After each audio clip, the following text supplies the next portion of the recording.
families fighting over the last shorts and shirts in the shops. Now then, here's a mini Mr. Manford, looking smart in his uniform. Oh.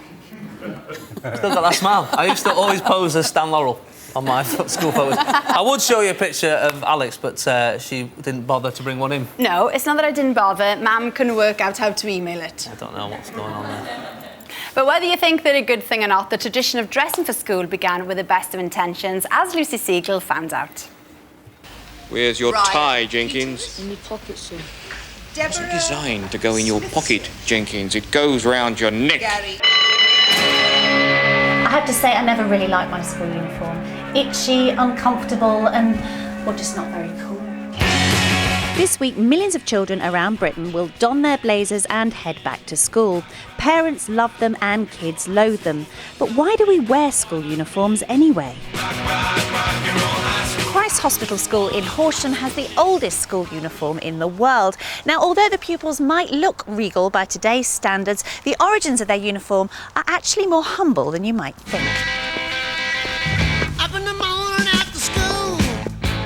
Well, the school was founded in 1552, and the original purpose of the school was to provide an education and an opportunity for the orphans and the other poor children in the City of London. The idea was to really try and find a uniform that was practical, but that also was cost-effective, and the blue coats and the yellow colouring in the stockings largely came because those dyes were the cheapest that they could secure. Ollie, I have to ask, what are you wearing? Well, yeah, it's quite an odd uniform, but this is the main coat, which is called the housey coat. It's just really heavy. Good for winter, but as you can see in the summer, could get quite hot. This is like something a barrister would wear. Yeah, called the bands, and you wear them just attached to the shirt here. So is that instead of a tie? I think it's the equivalent sort of thing, Yeah. yeah, an old school version. And then trousers. Wow, they're like kind of knickerbockers. Breeches. With these little kind of buttons on Yeah, the side. which all have the image of the founder of the school, Edward VI. And then obviously we have the yellow sock. I mean, they're pretty distinctive, aren't they? Yeah, they're quite original. How do your socks stay up? Because these don't seem to be very elasticated. Yeah, I don't. No one really knows.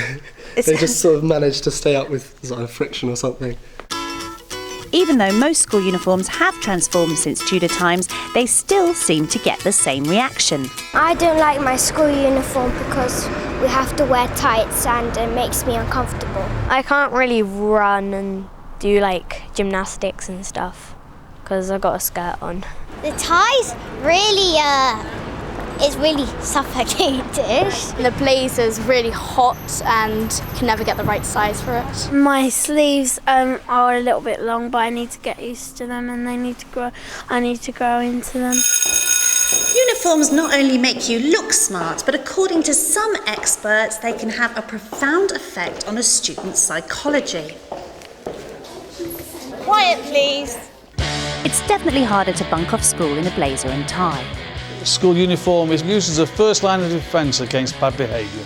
Whether it's inside the school or outside the school, you can tell who it is and the school can stop it. Do you think that uniforms are in any danger of dying out? I think quite the contrary. With the new academies, league tables, there's lots of competition between schools, and uniform is used as one way of projecting their aspirations of the school. Uniforms are definitely here to stay. I think their role in our society is more necessary than ever. Let's be honest, school uniforms, they really were quite hideous, weren't they? The only consolation being that the next generation's got to wear them too, because there really is no escaping the old school tie. Oh, Lucy Siegel out there. That was a very... My dad emailed that before I had a chance to stop him. My word! Thanks, Dad. Look at the hair. It's appalling. I can't believe they let me out like that. That is amazing.